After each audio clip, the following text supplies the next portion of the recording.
a championship, beating the Dallas Mavericks. Now, they've had an easy run into these finals due to injuries in the Eastern Conference. Do you think people will try to put an asterisk on this championship because of that? No, and no. Because nobody remembers the road to the championship because it's not, who cares? It's did you win a championship or not? And frankly, that narrative is disrespectful to what these guys did. They're not responsible for other teams' injuries and how other teams play. And okay, Jimmy Butler's out, the Greek Freak is out. Choka Burton didn't play a couple games in the series. So what? They had to deal with their own issues as well, namely Porzingis missing the last couple months of the season and really effectively only playing in 2 of their postseason games combined, right, in this series against the Dallas Mavericks. But it's disrespectful. And that's going to be the narrative of some that, it doesn't really count. Yes, it counts. Yes, it's a title. And too bad to those other franchises, mine included, that had a bunch of injuries, that derailed their attempt to try to get to where the Boston Celtics got to.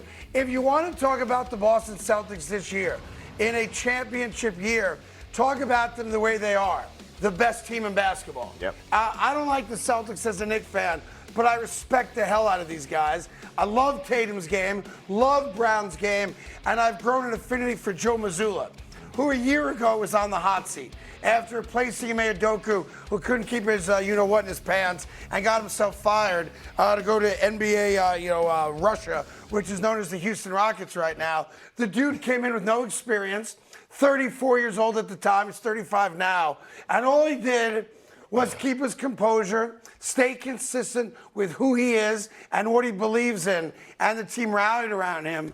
And he is as much a champion as the 12 guys that play for the Boston Celtics. And it bothers me as a sports fan that not just us, but in general, we try to find the negative. Well, what negative can we say about the Celtics winning a championship? Oh, the other teams were hurt. Oh, it was an easy road. I've said this a million times.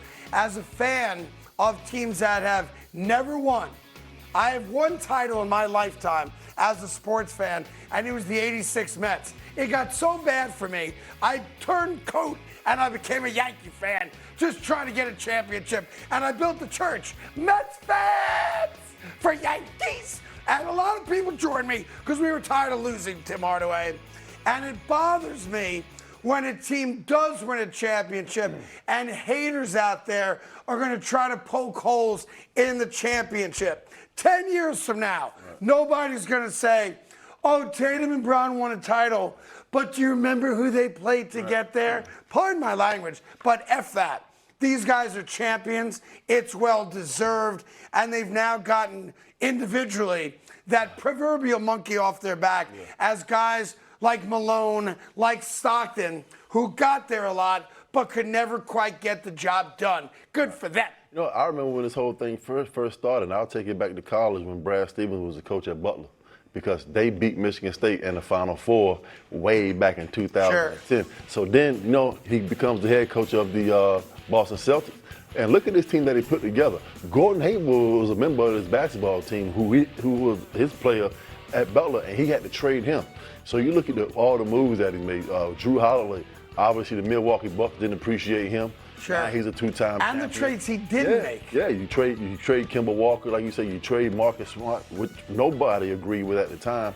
And he has put together this team, and now they're world champions. And I can see moving forward, teams taking the recipe of what he has created. You have 5 guys on defense who can switch and play man-to-man defense. So the league is changing right before our eyes.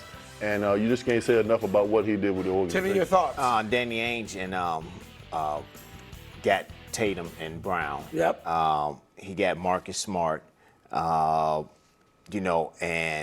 he traded, Danny Ainge traded, what's his name, for a couple other guys. But when Mazzulla was assistant coach with the Boston Celtics, and he understood what he had to do and bringing this team together and making them win a championship. Udoka was going to do that, but stuff happened. Yes. But Mazzulla last year, I don't think he was on the hot seat. I just thought that this was his first year, and he tried to understand what he needed to do to be a championship coach. Yeah, Tatum got more of the blame than Mazzulla did, but he still was thought of as a potential. But Brad Stevens was not going to fire him. Okay. He wasn't going to let him go because that's Brad Stevens' guy, Mazzulla. And Brad Stevens brought him in as one of his assistant coaches. And he brought, if we remember, he brought my man in that went to Georgia Tech and the guard, and to help Mazzulla be a real good coach. And when he exited to go to Georgia Tech to be the head coach, his name is Stoudemire. When he went to be the head coach, then Mazzulla kind of lost understanding because he had to be the coach, the assistant coach, and understand how to bring his team along. Then they brought in Sam Cassell to help him out, to help win and make this team go as a team it is now. So it's a lot of pieces that had to form to make this team win. But I'm gonna tell you this: them guys out there on the court understood Tatum, Brown, White, even the old man. But they're a really good basketball team. But the old man, Al Horford, brought this team together, and they said, look, there's only one thing we got to do. Forget all the accolades, forget all this, forget all that. We got one thing we got to do, and that's win a championship. No matter who wins the MVP, no matter who go to the All-Star game, no matter who makes the most money, we got to come as one and be a team and win a championship, and that's what they did. Now, I'm going to tell you this. Everybody get on Jaylen Brown for the money. You can't get on Jaylen Brown for the money. Not anymore, you can't. No, I'm talking about before, because that's what the collective bargaining agreement has said. But here's the point. 1, 2, 3, you got to give them that money. When you get that contract, it's hard to live up to it for some guys. So here's a guy that got the $300 million contract. And what did he do? Won a championship. And it was a lot Eastern of Conference Finals MVP. Yes, and was NBA Finals MVP. And when he got that contract, it was a lot of doubters and there was a lot of haters on him.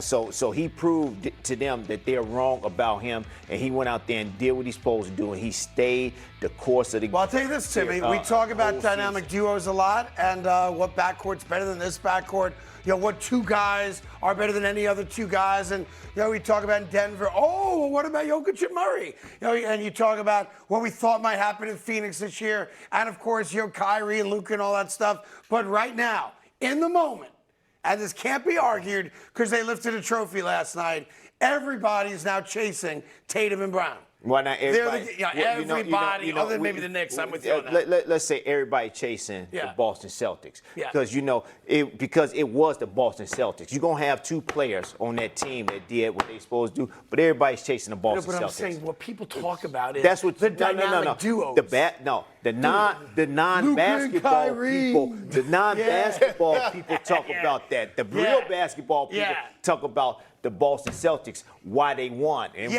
know why they won. But the question now is, what duo is going to upstage the greatness of Tatum and Brown next year? That's going to be the question this offseason. Who can beat those two guys? Because, look, the East ain't getting any better. No, the Boston Celtics will be the #1 seed next year, too. I'm going to tell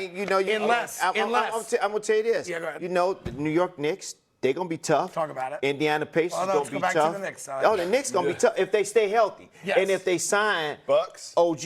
Yes. And the Bucks going to be healthy. I'm going to tell you this. Like I said before, if the Knicks was healthy, they would have gave the Knicks a run for their money. No question about that. The Celtics, I agree 100%. No, the one team, like the Celtics are the better team. Right. But the one team the Celtics wanted no part of was the New York Knicks last year.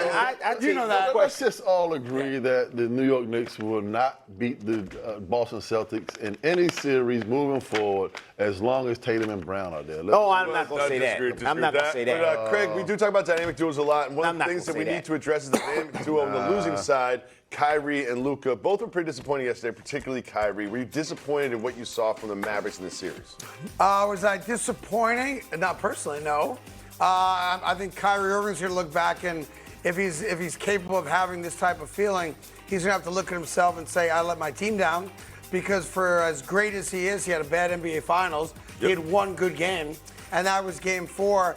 And look, the Celtics have had his number ever since he left to go to Brooklyn. He's lost 12 out of the last 13 games against the Boston Celtics, and he plays like crap in Boston specifically. This doesn't change the legacy, I don't think, at all, of who